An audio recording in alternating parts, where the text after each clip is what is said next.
Hello everyone, it's Brendan here. Before we get into this week's episode of my podcast, I just wanted to let you know that my new book, Heretic's Manifesto, is now back in stock on Amazon. Amazon UK had a bit of a glitch there for a few days, but it's fixed now. So if you tried to get a copy of my book from Amazon and you couldn't, go back there right now and you can get it.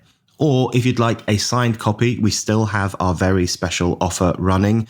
Anyone who donates £50 or more to Spiked will get a free signed copy of the book while stocks last.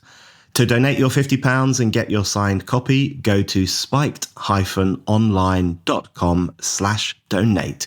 That's spiked-online.com/donate. We'll also throw in a whole year's access to Spike supporters, our online donor community packed with perks, as an extra thank you. Thank you so much, and now on with the show. Hello, welcome back to the Brendan O'Neill Show with me, Brendan O'Neill, and my special guest this week, Rakib Ehsan. Rakib, welcome to the show. Thank you for having me, Brendan. It's great to have you on. This is the first time you've been on the show. I'm very happy to have you here, not least because you've got this new book out called Beyond Grievance, What the Left Gets Wrong About Ethnic Minorities, a book I think everyone needs to be talking about. It's got some really good stuff in there. I've got lots of questions I want to ask you about the book. I think I'll kick off with a broad one, which is just to ask you about the state of the nation. You open the book with this really dramatic and quite clever vision of Britain as a country which engages in grand nation-building projects overseas in countries like Afghanistan, not very successfully, as everyone will be aware. While at the same time, here at home, the nation seems to be fraying, and there is even a question mark over what the nation is. Is there a national culture? Is there any such thing as national values? Should there be? So you give us this very curious spectacle of a country, a modern, progressive, rich country like Britain, which supposedly builds nations over there, but can't really do it back here at home. So just to kick things off, give us a sense of how much you think the nation is fraying, the idea of the nation is fraying in the UK, and what are the symptoms of that you've recognised and that you wanted to touch on? No, absolutely. I think there's a crisis when it comes to the conception of the democratic nation state in Brexit Britain. I think that something that I've written in the book, and I've also written in many articles for us at Spiked, is that there's a real lack of almost imagination, but also lack of political will when it comes to protecting what I consider to be quite traditional conceptions of nationhood. Something that I tackle in my book, Beyond Grievance, is this toxic mixture of, I'll call it open borders cosmopolitanism with a radical cultural liberalism.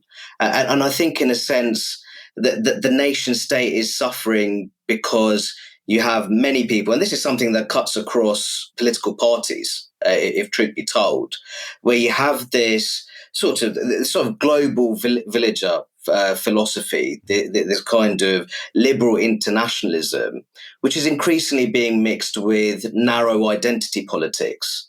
And I think what you see there is the inclusive understandings of a democratic nation state being sandwiched between the two.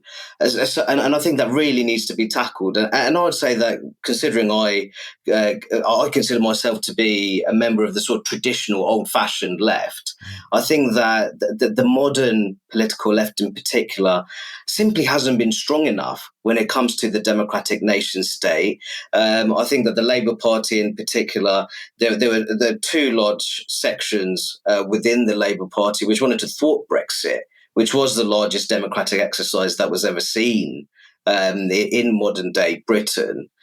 So I think a big part of the book is really trying to come up with an inclusive, progressive defence of the nation state, because I think that without that, in a country as diverse as ours, you can see social cohesion unravelling if you don't provide that robust defence. So that's a very good start. And you mentioned there identity politics, and I really have many things I want to ask you about identity politics, why the left has embraced it, what it means, what its impact is likely to be and already has been.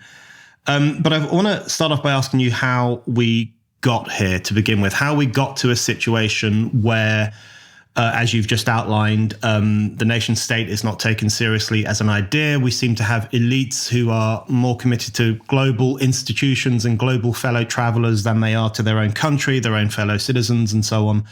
And how we seem to have moved very speedily and quite violently from a politics of class, a politics of helping ordinary people to reach their potential, to a politics of identity, a politics that pits one community against another, one racial group against another. So I want to ask you how we got into this situation. And you have a very useful way of describing the contemporary expressions of this problem in your book. You talk about the impact of two things in particular on contemporary discourse. Firstly, the vote for Brexit in 2016, and then secondly, the explosion of the Black Lives Matter idea and movement in 2020 following the killing of George Floyd. And I thought that was very useful as a very contemporary treatment of Britain and all the different things that are happening, particularly the shift from democratic ideals to identitarian ones. And I think Brexit and Black Lives Matter captured and exacerbated those things enormously.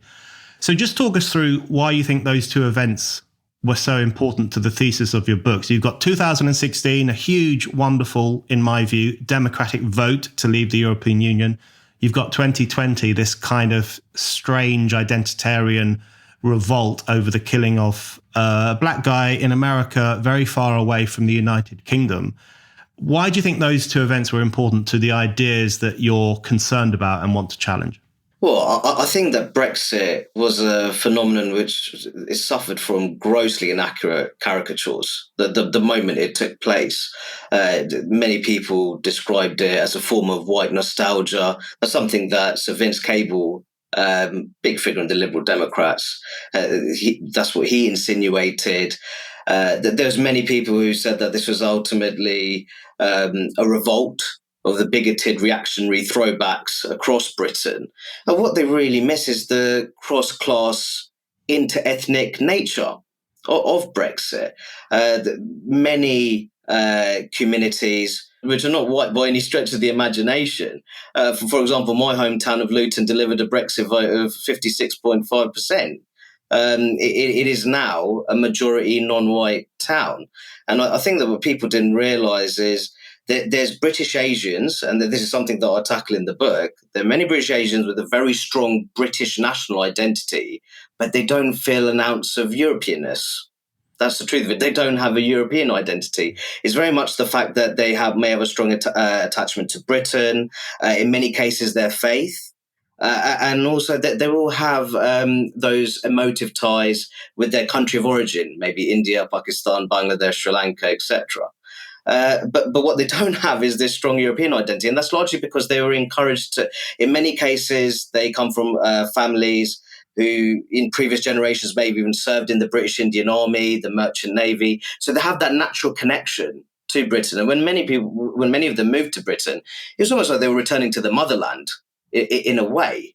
And I think with Brexit, what was really interesting for me, which was also very depressing, was the fact that many people wanted to portray this as a racist enterprise. It's not racist to want the restoration of national sovereignty. It's not racist to want a well-managed and well-ordered immigration system. By the way, when we were a member of the European Union, I'd say that under freedom of movement, I'd say that predominantly white European migrants were the beneficiaries of preferential treatment. More than anything. And I also think that a big part of what was missing for Brexit was ultimately people were concerned about the democratic deficit within those European Union institutions. Now, many people might not have much of an opinion of politicians in our own country, but what Brexit did was ultimately restore that accountability at the national level, which I think is very important when you're talking about a democratic nation state. Moving on to BLM, I think similar problems here, except that what we had here was grossly inaccurate caricatures of Britain at large. Ultimately, this argument that Britain is a fundamentally racist society. There's many people who hanker, or they're nostalgic for the days of empire and colonialism. And also more broadly that it's a country where there's a sort of rampant victimization of ethnic minorities across a range of institutions, whether that's in the public sector, private sector, or third sector.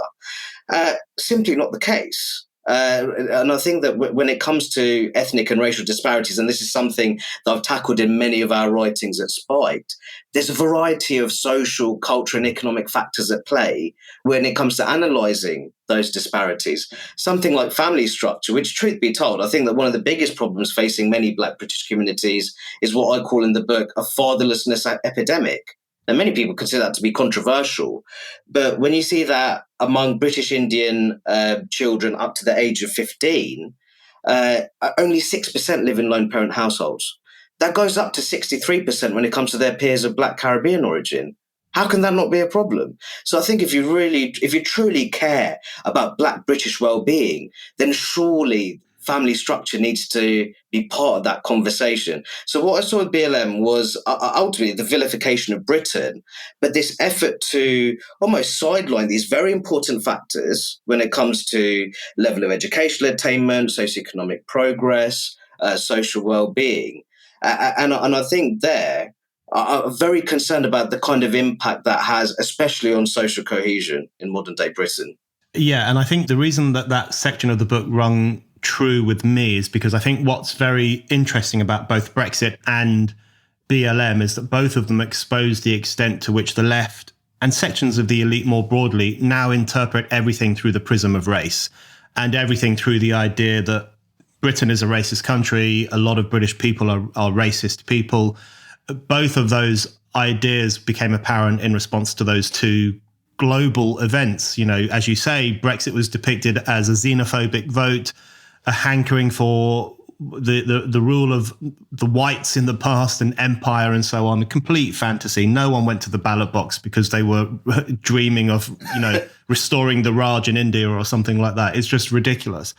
And then BLM, even more pointedly, became an opportunity to push the idea that Britain is an institutionally racist country.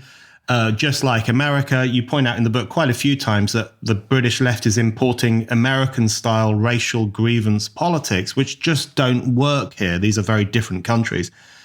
I want to ask you about why you think the left has come to interpret everything in that fashion as through the politics of grievance, I guess, or through the idea that we're all racist, and why you think that's wrong.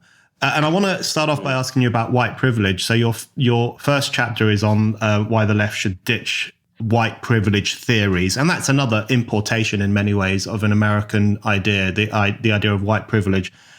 And you analyze very well why it just doesn't stack up. But could you just outline for us why you think the notion that all white people are privileged, which is something you hear all the time from radicals and from leftists, why you think that's a problem? I think it's a serious problem, Brendan. I think earlier you mentioned the politics of class, and I think that's been increasingly left by the wayside because of this cultural obsession with race. I think there's a grave intellectual deficit within the modern British left, if truth be told. And I think because of that, increasingly looking to brainlessly import this racial grievance politics from the United States. As you say, a country with a vastly different history, has a very different racial context there compared to here. I think the reason why I have a real issue with white privilege is because I think one of the greatest privileges that you can have in life is being born in a stable family unit. And there, actually, if you see the figures, Brendan, there's many non-white ethnic minority communities which are far better positioned when it comes to stable family units, having the sort of family-based households which encourage their children to thrive, to prosper, to take education seriously. And I think, actually, if you see there's an increasing number of white British working class communities, I think one place which really springs to mind is Blackpool, for example. Now, Brendan, you have to see there the level of not just material deprivation, but the social atomization, the hollowing out of the local economy there. The sort of seaside-based economy there's such a rapid decline. How can you describe a place like that as privileged?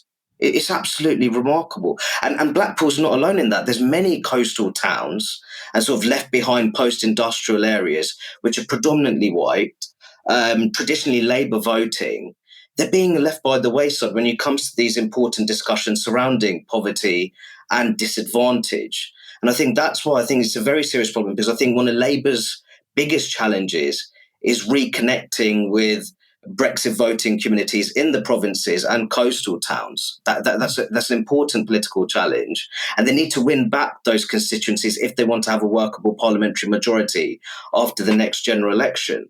And I think it's a real problem, because I almost think here, because of these narratives of white privilege, which I've seen some very desperate attempts to defend these narratives as well, impoverished white British communities in the country are almost viewed as an inconvenience, because their existence undercuts those narratives.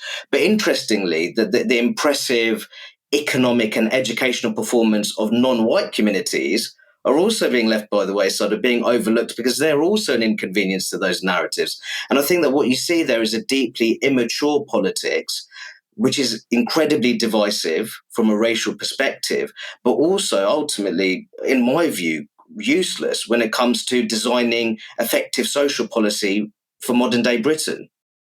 We could probably all do with a little extra cash right now. And what better way to do that than by setting up a side business? But getting a passion project off the ground is no small feat. Luckily, there's an easy solution, and it sounds like this. That's the sound of a sale on Shopify, the all-in-one commerce platform that will help you start, run, and grow your business. Shopify is revolutionizing millions of businesses around the world right now. Shopify simplifies selling online and in person, so you can grow your business whether you're selling castor oil or castanets.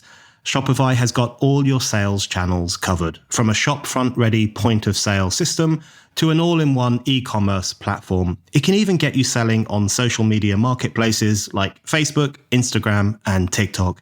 Better yet, Shopify keeps marketing simple.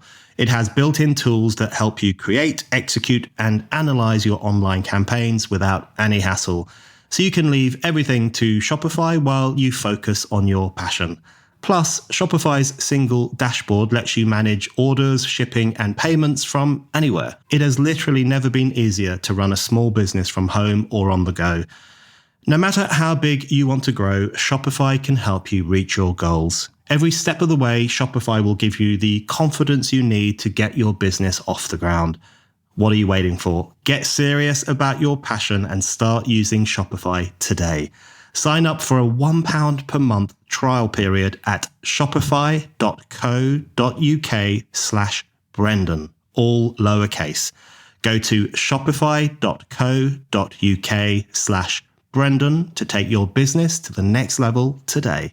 Shopify.co.uk/Brendan. Yeah, and I think it's so clear that the word privilege has lost all meaning these days. It's such a ridiculous word. Every time you hear it, it doesn't really make sense. I remember once on a radio discussion, I was called a privileged man by a feminist whose father was the CEO of the vast supermarket chain in which I had a Saturday job when I was 16 years old.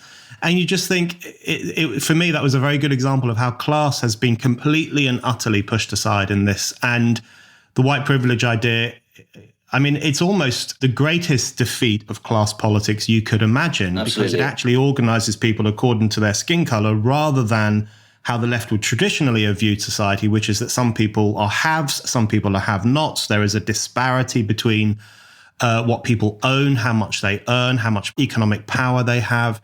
There are very, very rich white men who own the means of production, to use an old-fashioned phrase, and there are very, very poor white men who own nothing and have nothing. And to say that there is a privilege shared across those two sections of society strikes me as completely wrong and anti-working class, fundamentally.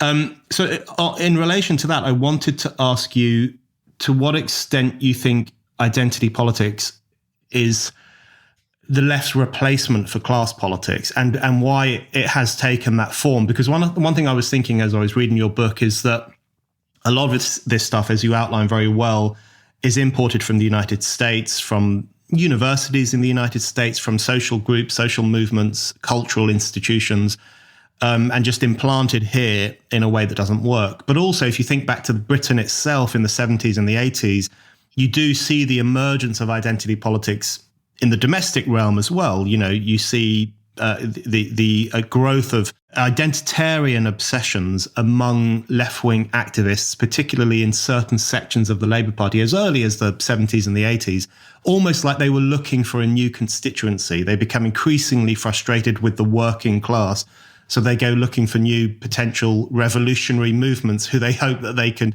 cozy up to. So to what extent do you see identity as a usurping of class politics, and how divisive do you think that is? I think it's the greatest threat to conventional class politics. Absolutely. There's something that I argue for in the book is what Britain needs is a traditional and mature social democratic party which really pays attention to the shared economic concerns and social anxieties across the multiracial working classes in Britain. So I think things like workers' rights, employment protections. I want to see more family-friendly housing being built in the country. I want to see more of an emphasis when it comes to healthcare. I do want to see a more effective and responsive National Health Service. I think these are the kind of things that tie together a variety of communities, working class communities, who may be incredibly diverse in terms of their race, ethnicity, or faith. So I actually think that this kind of identitarian obsession, bizarre to have this in the middle of a cost of living crisis, by the way, which affects working class people of a variety of backgrounds, it is deeply unhelpful, because what it does, it fragments the working classes in the country. And I think, as you say, Brendan, much of this being imported from the United States, where you're almost seeing the rebirth of segregation.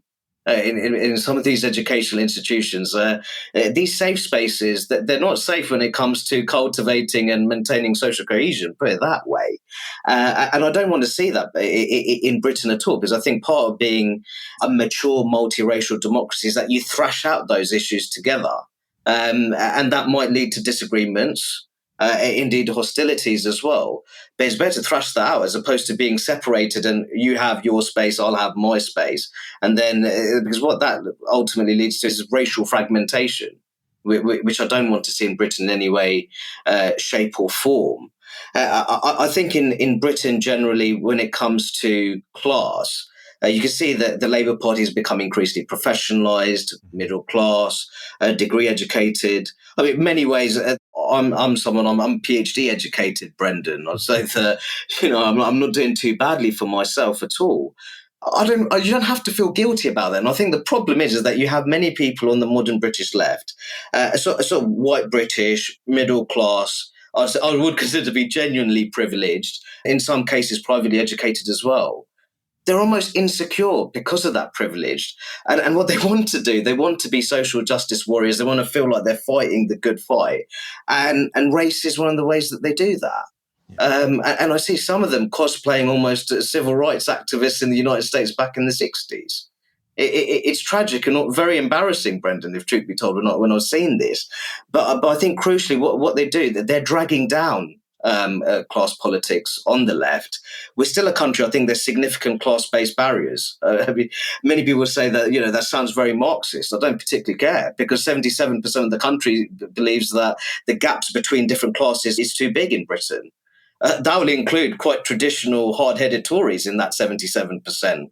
And for me, so I think the two things I want to see from a mature political left is, how do we tackle those class-based barriers? That should be at the heart of social mobility discussions.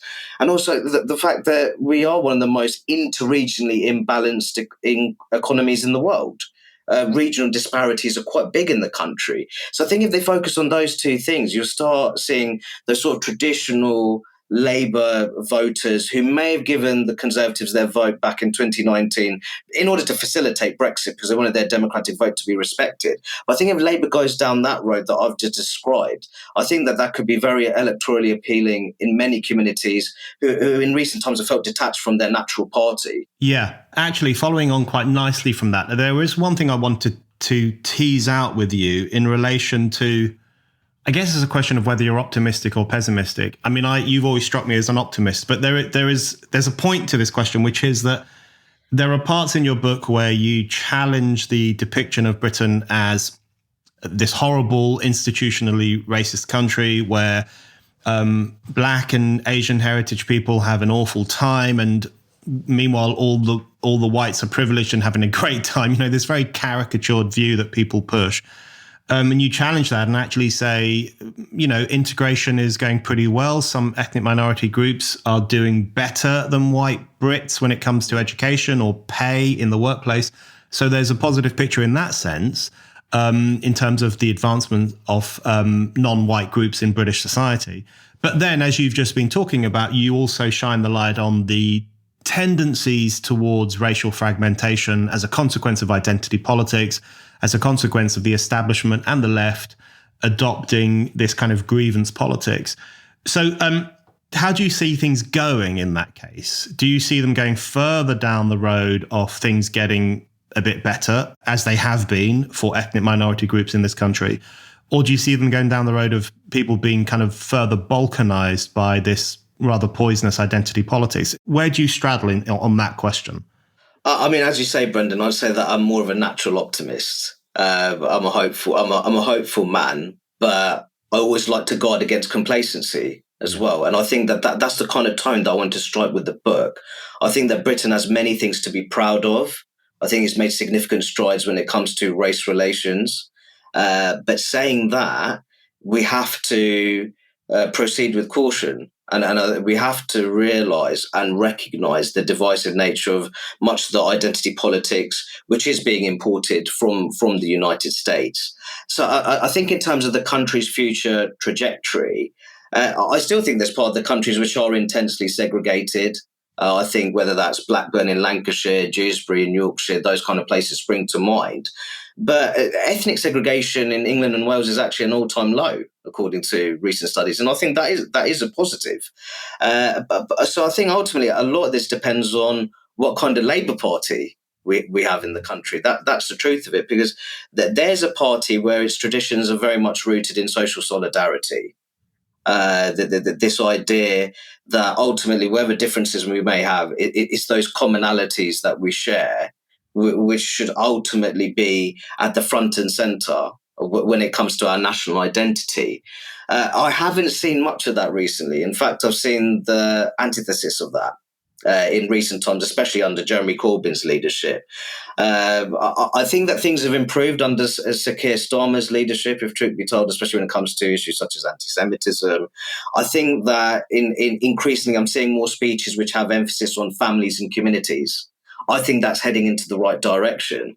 But then you see ideas, for example, being championed by the likes of Annalise Dodds, which wants to introduce a new Race Equality Act. Which I just think, again, with the country, when you see the social and economic problems that we have, especially in the middle of a cost of living crisis, I'm not really sure in a country where, I say, Brendan, I think we're a hotspot when it comes to family breakdown. But the one thing that I think we are quite strong is when it comes to providing protections and rights on the grounds of racial identity, religious affiliation, and ethnic background. That's where Britain's actually doing really well.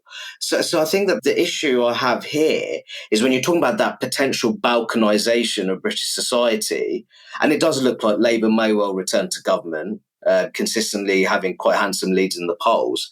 I think that's where you do want a degree of moral political leadership here. So I think much of that rests on what kind of politics the modern Labour Party promotes.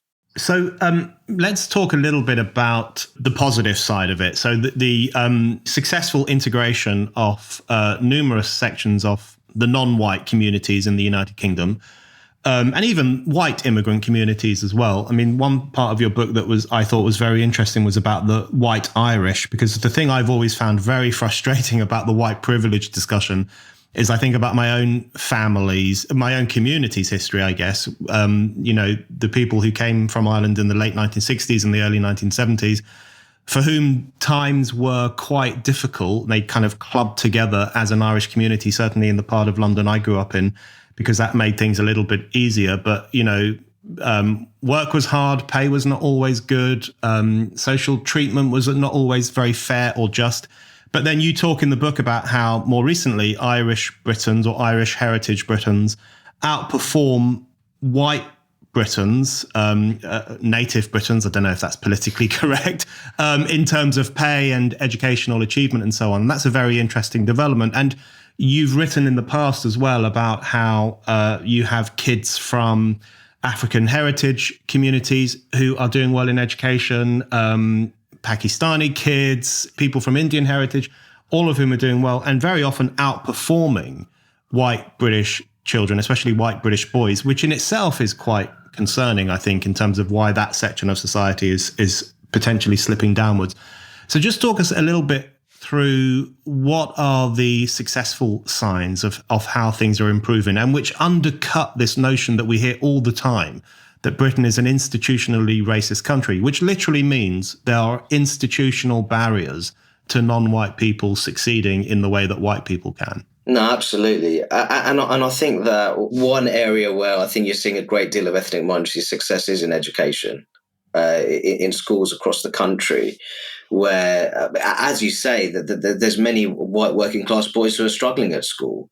And I think that, I think family structure comes into it, what is culturally valued as well, and what's a marker of social status. There have been reports which suggest that some white working class boys, when it comes to being quite studious and disciplined at school, they're sneered at by their peers.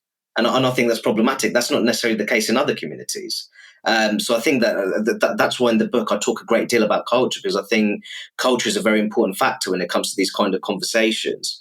As you've talked about, Indian origin children do exceptionally well at school, as well as pupils of Chinese origin. I mean, this is a remarkable stat that I include in the book, Brendan, that Chinese origin pupils with special educational needs still perform better at attainment 8 level than the wider pupil population with no identified special educational needs.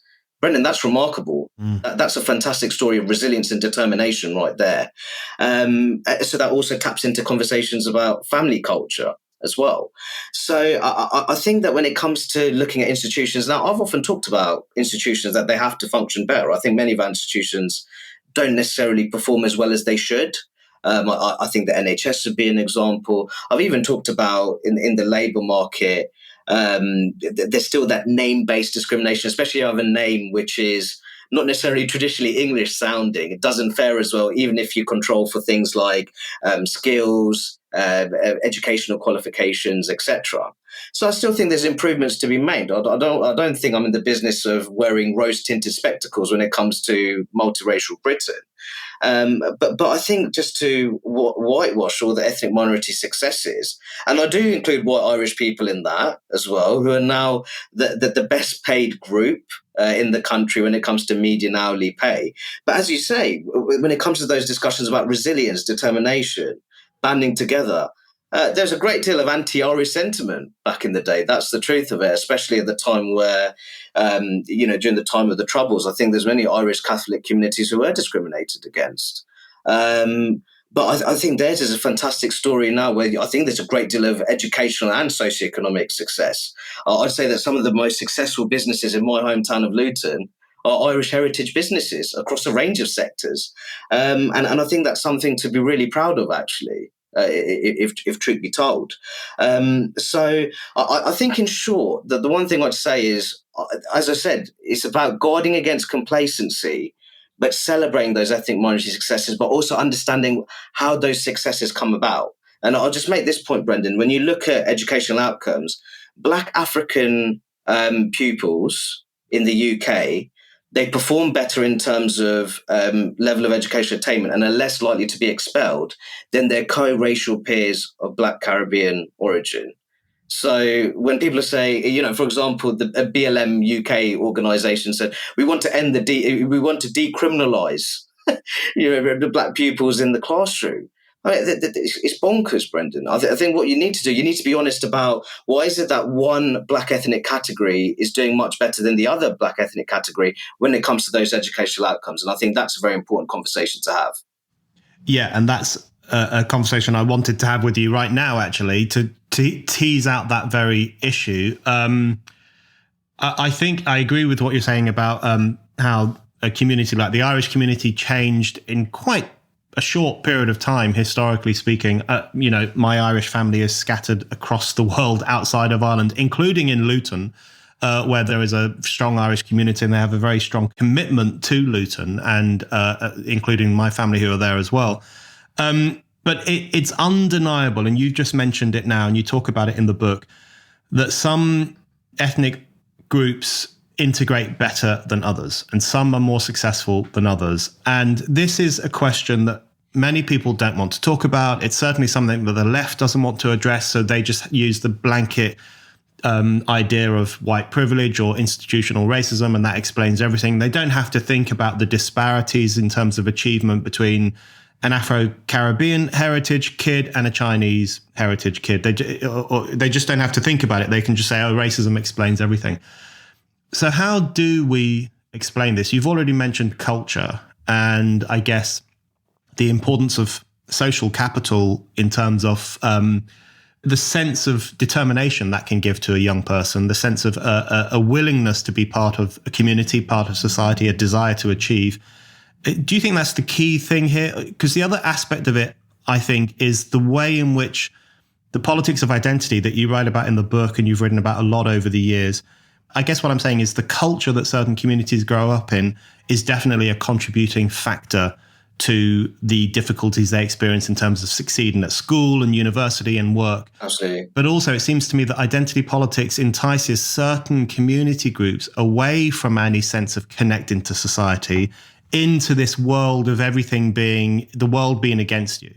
If you're a Muslim, you're not going to make it in this country. People are Islamophobic. They hate you. If you're an Afro-Caribbean kid, everyone's racist against you. They hate you. There is this tempting of certain communities into this comforting, I guess, but ultimately destructive belief that society is out to get them. So do you think those factors play off each other? Firstly, the cultural capital that groups have or don't have, and then the way in which identity politics plays on people's minds and can actually lead them down a dark path? No, absolutely. I think it's a fantastic question. I think that firstly, I've always made this point that I think that Britain is probably the best place in the world to live as a Muslim, if truth be told, especially when you see the level of political persecution, social instability, and economic underdevelopment in many Muslim majority countries across the world.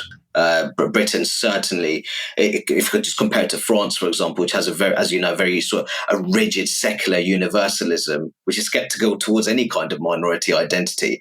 I think that under the British model of integration, you could say that there is that space to value your ethnic heritage. And your religious identity. Now, some people may say that we've gone too far the other way, but I much prefer the British model to work with that as opposed to the French model, which I think, if truth be told, is seriously struggling because of that sort of rigid assimilationism. You could say. I think that with identity politics as well, some people use it as a form of comfort to cover their own shortcomings. If I'm being absolutely honest, I think it's far easier to blame institutions, far easier to blame your teacher and your boss and all the rest of it, as opposed to looking within. How could I have done this better? Is this the right way to perform in this particular capacity? I think that when you ask questions of yourself, I think that's when you actually truly make individual progress, because I do think a degree of personal responsibility and individual initiative is needed in order to thrive. I think that when it comes to looking at particular groups who are being enticed by this identity politics, I think that what's quite common in many of these social movements are people who are ultimately, they're quite disillusioned with their own life circumstances. Now, as I said, that there is a discussion to be had in terms of how can institutions function better in an increasingly diverse society. I think we should have that conversation. But I think the worry is that identity politics, in a way, it offers an opportunity for people to deflect from internal problems within their own communities. I think that when it comes to Black British communities, especially communities of Black Caribbean origin, there's no doubt that there needs to be improvements in terms of police-community relations. especially when you've seen the recent reports and the recent Casey review into the culture within the Metropolitan Police.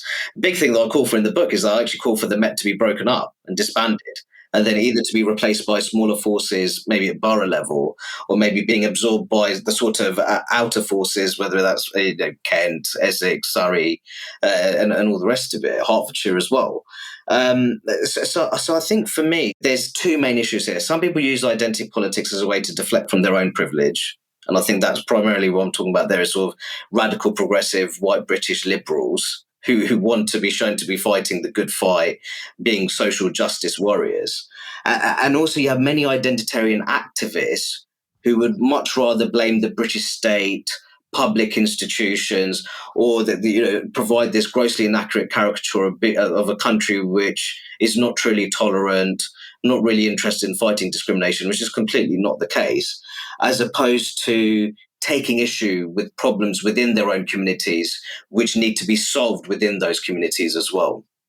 Are you looking to get into journalism? Are you passionate about Spike's pro-freedom, pro-democracy politics? Then we've got the internship program for you. Spiked is offering paid placements for 6 months for aspiring writers, editors, podcasters, and video makers. You have until the 16th of June to apply. Successful applicants will start work in July in Spike's offices right here in London. Find out more about the internship program and how to apply by visiting spiked-online.com/interns. That's spiked-online.com/interns. I wanted to ask you about the undertone of racial paternalism in some forms of identity politics, in most forms of identity politics, I would say. And I particularly wanted to ask you about this in relation to the Muslim community and the way in which the left in particular talks about the Muslim community. And I've often thought there is an instinct of infantilization almost, that, for example, if you look at their obsession with policing Islamophobia, which can be quite a slippery term, I do think there is anti-Muslim bigotry in the UK, which is a problem and does need to be tackled and confronted whenever it emerges. But I always prefer to use that term rather than Islamophobia, because Islamophobia crosses the line from defending a community from racial abuse or discrimination to defending a religion or certain ideas from criticism or public discussion, which I think is a problematic view. But it does seem to me that the left, the radical left in particular, and you see this very much in the Corbyn movement. You write quite a bit about Jeremy Corbyn's time at the head of the Labour Party and the kind of politics he brought into the party. There is almost this politics of pity, which on the one hand overlooks the point you've just been making, that being a Muslim in Britain it's a good country in which to be a Muslim. It's better than many other countries. But it sometimes seems to me that there's a bit of a pincer movement with the Muslim community. So on one side, you have the hard right, who see the Muslim community as the source of all the troubles in the country, uniquely violent, uniquely disloyal, cut off from the rest of the country, a distinctively problematic community. On the other side, you have the radical left, who often treat Muslims as requiring protection from public discussion, requiring protection from any analysis of some community practices or problems like grooming gangs or women's rights and so on. And I've made the point before that, of course, it's racist to say that Muslims are evil, which is what some people on the far right do. That's an obviously bigoted, racist view, but it's also quite bigoted to see Muslims as a community incapable of coping with public discussion, public debate, and so on, requiring that protection. So do you think one of the problems with identity politics is a kind of racial paternalism, a treatment of certain communities as weak and requiring a certain kind of creepy love from the upper middle classes? And how do you think that manifests itself, particularly in the discussion about Islam in Britain and Muslims in Britain? No, I think firstly, much of it is incredibly patronising. And it is the infantilization of British Muslim communities. Often make the point that I don't say British Muslim community, because what that does, that overlooks the degree of sort of ideological diversity, ethnic diversity, and denominational diversity as well. So I think it's very important to say that there's a variety of interests within the British Muslim population. But I think that if there is one thing that many British Muslims have in common, is that I think they believe that the media, and this quite often from the left and the right, they indulge in grossly inaccurate caricatures of British Muslims at large. As you say, the hard right are often portrayed, not so much in the media, but I think this is something you see a lot on social media. Hard right element portray British Muslims as some kind of is a sort of uniquely disloyal bloc, which has a unique propensity to indulge in acts of violence. And I'd also make this point that when it comes to concerns over Islamist extremism, when it comes to the level of those public concerns, the level of concern within British Muslim communities is very similar to the level of concerns in the wider general population when it comes to being anxious over Islamist extremism.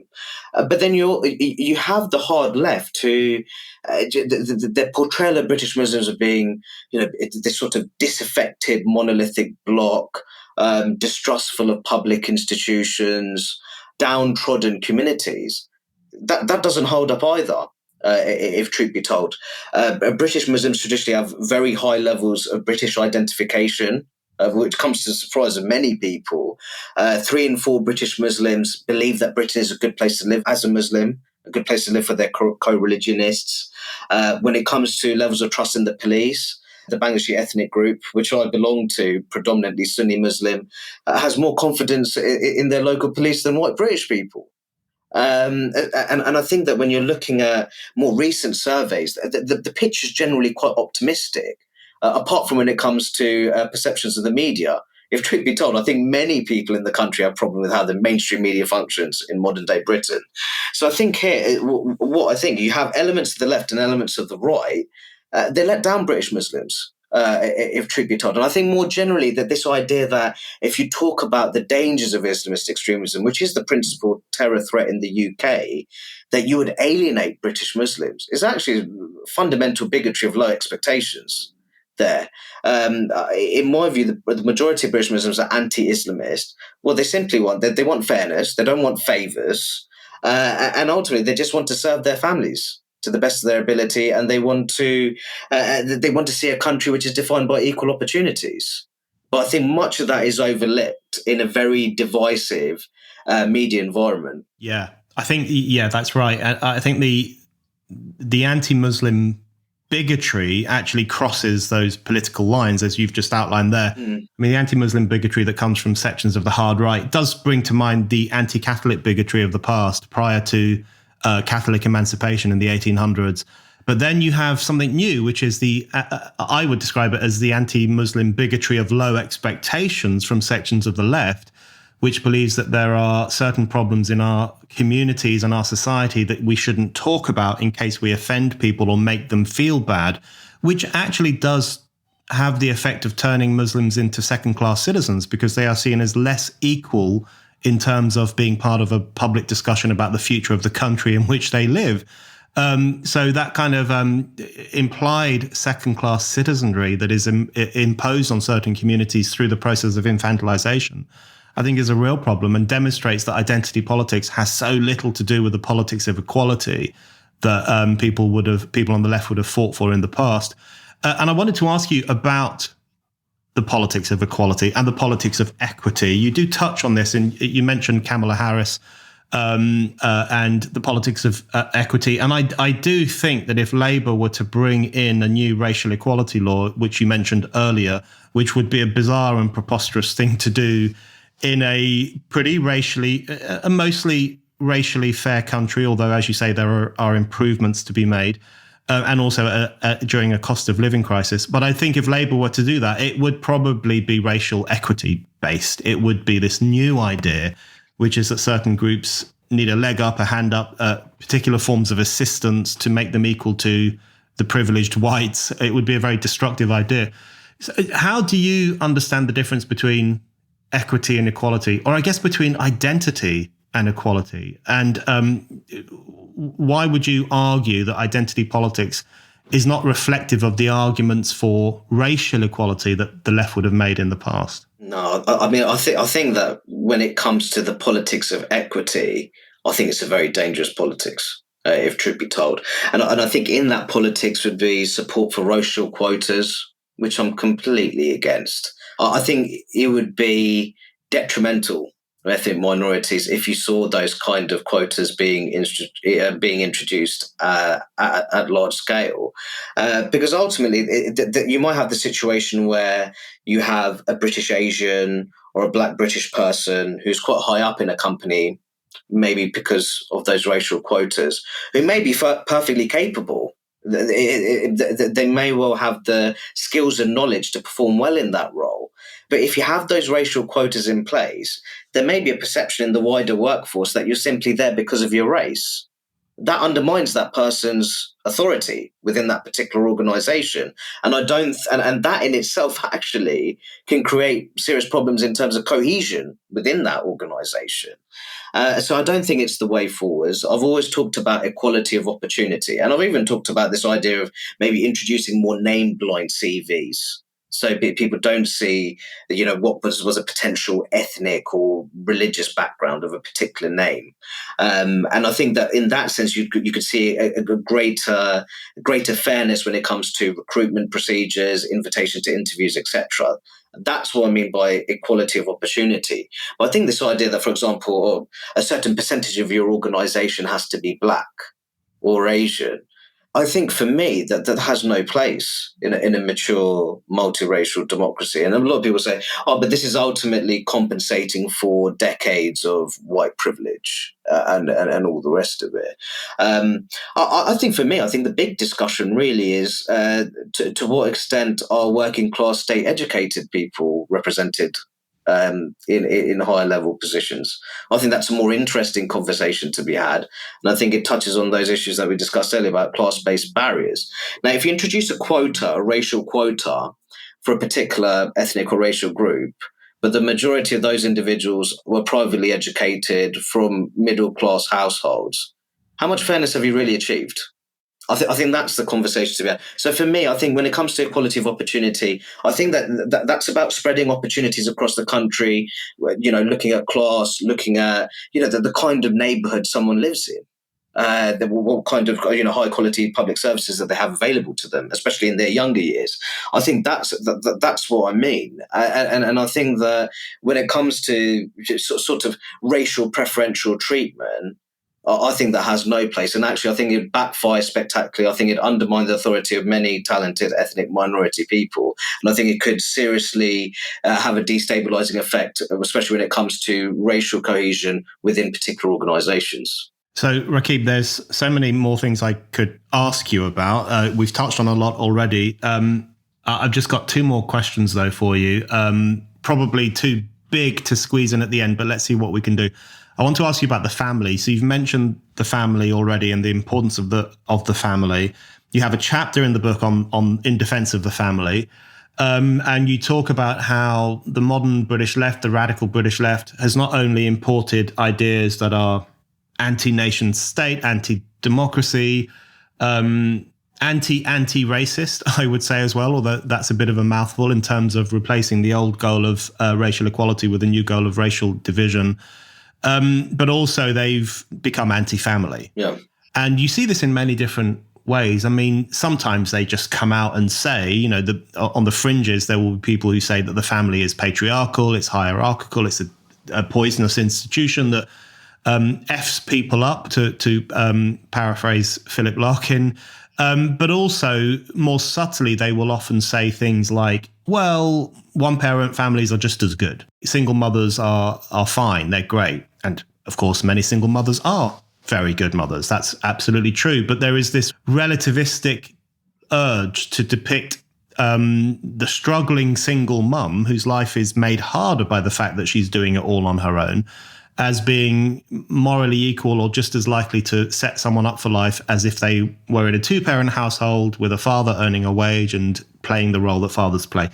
That always irritates me because I'm sure that argument largely comes from middle-class people who grew up in a two-parent household semi-detached house somewhere nice, a leafy part of London or somewhere in the southeast, and it infuriates me that they think it's fine that a single mum is struggling with 4 kids in a small flat in Tower Hamlets. That's an annoying vision that they have.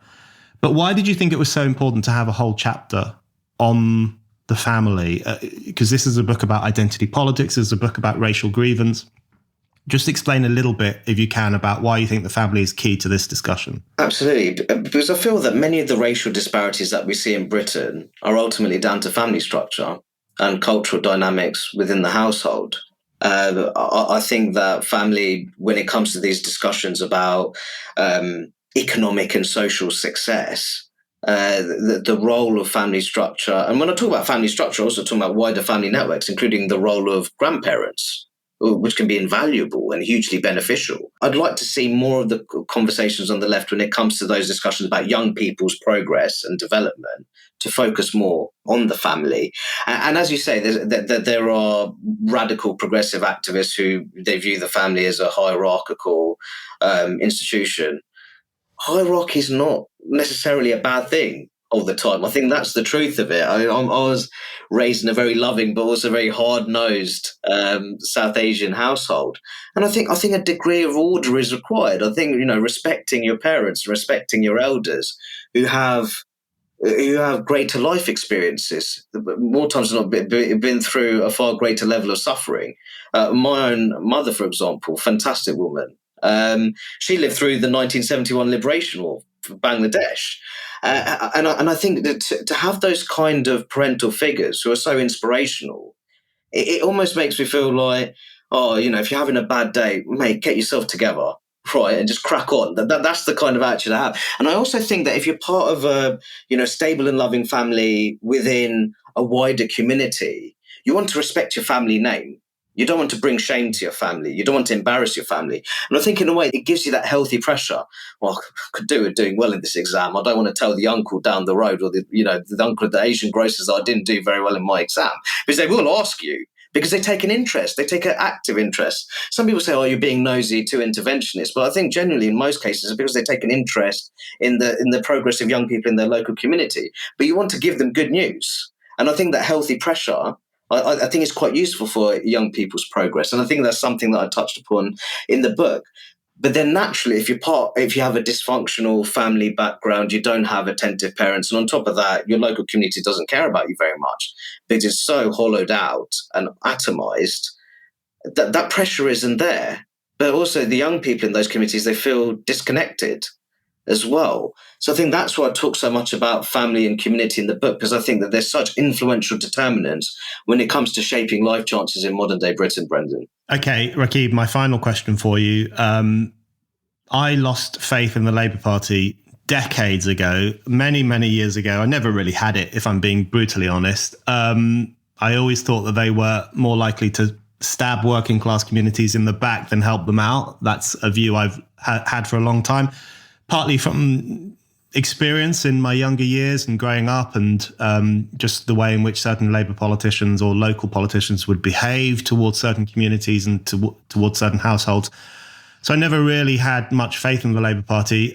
You have some, I think, or certainly in the book, and you've mentioned it already in this conversation too, you say that we need a sensible pro-working class non-identitarian social democratic party that can address some of the serious problems in the country and push towards more fairness, more equality, and a better standard of living for all people. And that's an idea that I think would be a good one. Many people would share your belief in that. But I just have to ask you, just as a final question, is that going to be the Labour Party? Because you're right to say that there's now a difference, of course, between the Corbyn years and the Starmer years. These are not the same things. But this is still a party that tried to overthrow the vote for Brexit. This is a party that its leader still cannot say what a woman is. He still says that 99% of women don't have a penis, when we all know it's 100%. This is still a party in which, as you mentioned, Annalise Dodds wants to bring in a racial equality law, which would just be a performative, pseudo anti-racist measure. This is a party that looks upon certain sections of society as gammon, which has a pitying attitude towards the Muslim community that doesn't understand working class people, I would say. Mm. So is there any hope for it? Can it be transformed, or do you think it's a lost cause? That's a very loaded question, I know, but tell me what you think.